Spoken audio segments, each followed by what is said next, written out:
Samia, Bonjour Adia, ça va? ça va et La vous? baisse. Alhamdulillah, et vous? La thérapie, ça fait du bien à tous et bien sûr, certaines recommandations des nutrithérapeutes sont à prendre en considération. Moi, j'ai envie de parler justement de ces modes de cuisson avec vous ce matin et puis de savoir d'abord quel impact a un mode de cuisson sur les aliments d'abord, avant de parler de la santé. Très bien. Mhm. Déjà, il faut savoir que la cuisson a un grand impact sur la qualité des aliments. Il ne suffit pas d'écarter tout ce qui est nocif comme produit et de favoriser des bons aliments si par la suite nous allons les cuire de la mauvaise façon. Mhm. Il ne s'agit pas non plus d'enlever tout ce qui est friture pour toujours ou d'abolir tous les modes de cuisson nocifs, mais plutôt de les réduire et de favoriser ce qui va préserver les nutriments et les Mhm. vitamines plus pour une meilleure santé. Car Oui. notre façon de cuire les aliments, nous utilisons souvent des matières grasses qui ne sont pas adaptées à tel ou tel type de cuisson.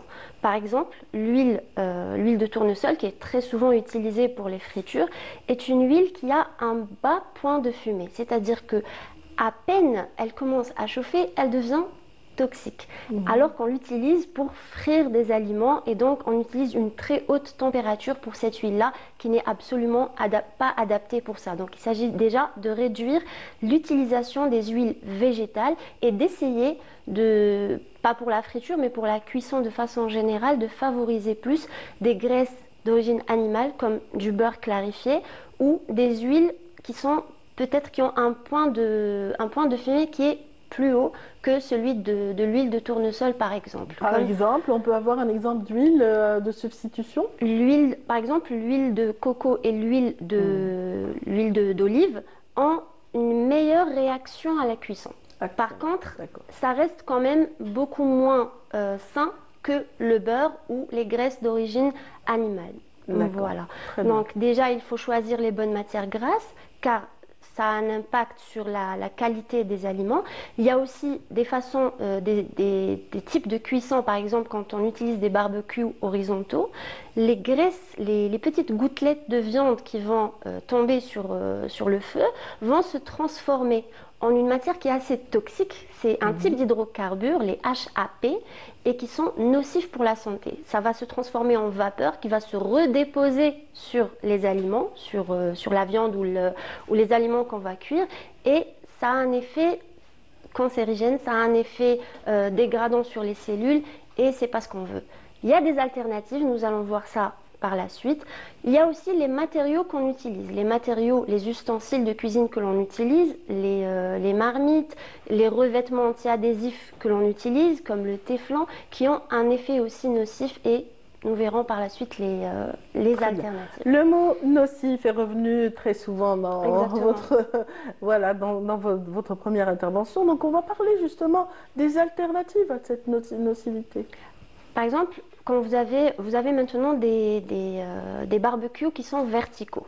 Là, vous allez avoir les petites gouttelettes de graisse qui vont tomber des viandes, qui vont être recueillies dans un bac, au lieu de retomber sur les flammes. Et ça va nous éviter d'avoir ces vapeurs toxiques qui vont se redéposer sur les viandes et sur les aliments. Donc, à privilégier par rapport Au au barbecue barbecue classique, classique voilà. horizontal. Oui. On va utiliser aussi d'autres ustensiles de cuisine. On va privilégier l'inox au téflon, le téflon, tout ce qui est revêtement anti-adhésif, car quand il chauffe, il va y avoir aussi des éléments toxiques qui vont se retrouver sur les aliments. Et donc, on peut privilégier tout ce qui est inox, tout ce qui est fonte, par exemple, car elle chauffe beaucoup plus lentement et elle maintient mieux la chaleur. Et donc, ça va permettre une cuisson plus douce et une cuisson qui va pouvoir nous aider à maintenir, à préserver les nutriments, surtout tout ce qui est vitamines liposolubles. Car les vitamines hydrosolubles, ça se détruit très facilement à la chaleur, mais les vitamines liposolubles peuvent résister un petit peu si on utilise une cuisson plus lente et si L'état nanterre aussi pourrait euh, aider, ceux les, de nos les tagines grands-mères. dentaires peuvent être intéressants. Mhm. Ça demande un petit peu plus d'entretien aussi. car il y a les tagines qui ont un revêtement qui peut être toxique. Ça dépend de leur fabrication. Donc ça dépend de comment ces artisans-là les ont fabriqués. Est-ce qu'ils contiennent du plomb ou pas? Parce qu'il y a des matériaux qui sont utilisés pour le revêtement qu'on met à l'intérieur. S'il n'y a pas de revêtement, s'ils sont bruts, là, il va falloir les nettoyer très régulièrement et très bien les sécher car ils sont très poreux. Ils absorbent les aliments quand on cuit notre repas et il peut y avoir une prolifération bactérienne, c'est-à-dire que ça demande vraiment un certain entretien qui est plus... voilà. Donc la meilleure des cuissons, c'est laquelle qu'il faut privilégier finalement? La meilleure des cuissons, même si c'est déjà bien connu, c'est la cuisson vapeur. La cuisson vapeur, car ça va nous permettre de préserver les nutriments, les vitamines. Une cuisson vapeur lente et à température basse de préférence, ça va nous permettre vraiment de garder toutes les vitamines, du moins liposolubles, et les nutriments intacts. Ça n'empêche pas le goût, on peut toujours les assaisonner, faire préparer des marinades, car les marinades déjà ça va préserver les viandes, ça va préserver de la cuisson. On peut ajouter aussi, il y a des astuces qu'on peut ajouter pour aussi rendre la cuisson plus saine. Par exemple, pour le poisson, il y a beaucoup de poissons, de types de poissons qui sont pleins de plomb. On ne le sait pas, mais il y a beaucoup qui sont... Voilà, il y a une certaine teneur en plomb dedans et on peut utiliser des chélateurs de plomb comme le persil, par exemple. Le persil, ça va nous aider. On peut l'ajouter à la cuisson. C'est pas seulement un antioxydant. Exactement. Aussi, même pour le curcuma qui a un effet anti-inflammatoire, on peut rajouter des épices qui vont rendre cet aliment plus sain. Et la vapeur, justement, va nous aider à enlever ces toxines-là et à rendre cet aliment plus sain. Il y a aussi la cuisson douce, comme on vient de le préciser.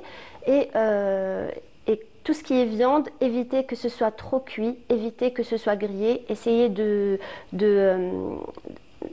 cuire plus lentement, éviter vraiment tous ces petits morceaux qui sont un peu trop brûlés, car on sait que ça a un effet cancérigène et nocif pour la santé. Vous avez cité le plomb, mais y a-t-il d'autres matériaux nocifs, tout aussi nocifs que le plomb? Il y a l'aluminium. L'aluminium, une erreur qui est fréquemment utilisée en cuisine, c'est de mettre des aliments trop chauds dans de l'aluminium, voire de cuire les aliments dans de l'aluminium. L'aluminium, ça va être éliminé par les reins, mais ça va être éliminé à toute petite quantité. Donc s'il y en a beaucoup, il y a un transfert qui se fait lorsque vous mettez du poulet qui est très chaud ou vous cuisez votre poisson dans de l'aluminium, c'est une erreur qui se fait fréquemment, il y a un transfert d'aluminium sur cet aliment-là. Et l'aluminium, est difficilement éliminé par les reins. Le reste, le surplus, va être stocké, va rester dans le corps. Et il y a ce qu'on appelle un portage chronique d'aluminium qui peut avoir un effet nocif sur l'os, qui peut avoir un effet neurotoxique et qui peut aussi fatiguer les reins.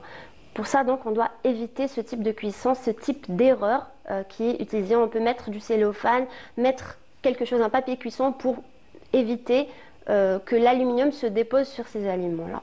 On termine avec quelques alternatives quand même. On ne va pas laisser les téléspectateurs comme ça en attente. Qu'est-ce qu'on va pouvoir faire si on élimine tout ça?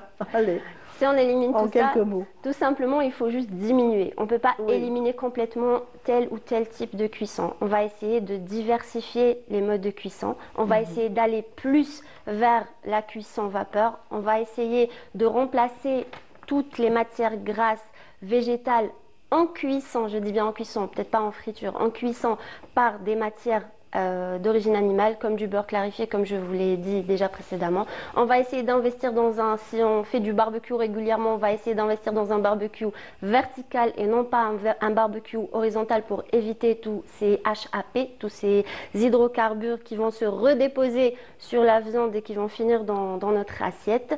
Et on va essayer d'utiliser le maximum d'aliments frais à côté de tout ce qui est déjà cuit. C'est-à-dire que ça va nous permettre, encore une fois, d'alcaliniser le corps, car tous ces aliments qui sont cuits vont avoir un effet acidifiant sur tout ce qui est frit, va avoir un effet acidifiant sur le pH du corps. Et donc, on va toujours essayer d'accompagner tout ça, toutes les viandes, tout ce qui est cuit, on va essayer de l'accompagner par des légumes frais, par des légumes crus de préférence, des salades et des marinades qui vont apporter des nutriments, vont apporter des vitamines, comme la vitamine C par exemple, qui elles sont détruites à la cuisson. Merci infiniment à Agnès Ril pour tout cet éclairage concernant les modes de cuisson ce matin. Merci infiniment.